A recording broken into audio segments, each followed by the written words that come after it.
તો અમદાવાદમાં આવેલા હેરિટેજ દિવાલ કોર્પોરેશન એસ્ટેટ વિભાગે તોડી પાડી હોવાના આક્ષેપ વિપક્ષે કર્યો હતો। અમદાવાદના ગીતા મંદિર એસટી સામે બની રહેલા હબટાઉન માટે દિવાલ તોડી પાડવામાં આવી હતી। આશરે 200 વર્ષ જૂની દિવાલ હોવાનું વિપક્ષ નેતાએ જણાવ્યું હતું। હબટાઉન કોમર્શિયલ કોમ્પ્લેક્સ બનાવવામાં આવી રહ્યું છે। આ કોમ્પ્લેક્સના બાંધકામ સમયે આ દિવાલને તોડી પાડવામાં આવી છે અને જેને લઈને વિપક્ષ નેતા શહેજાદ ખાન પઠાણે વાંધો દર્શાવ્યો છે। ત્યારે કોર્પોરેશને આ દિવાલ જર્જરિત હોવાના લીધે તોડવામાં આવી હોવાનો બચાવ કર્યો। पुरानी ऐतिहासिक दीवार को अहमदाबाद म्युनिसिपल कॉर्पोरेशन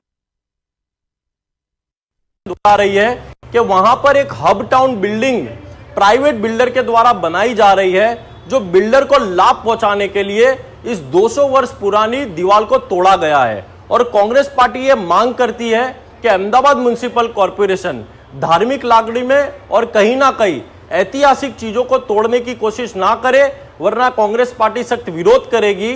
और इस प्राइवेट बिल्डर को लाभ पहुंचाने के लिए जो दीवार तोड़ी गई है, कांग्रेस पार्टी की यह मांग है कि अहमदाबाद म्युनिसिपल कॉर्पोरेशन द्वारा फिर से इस दीवार का निर्माण किया जाए और ऐतिहासिक स्थलों को ना तोड़ा।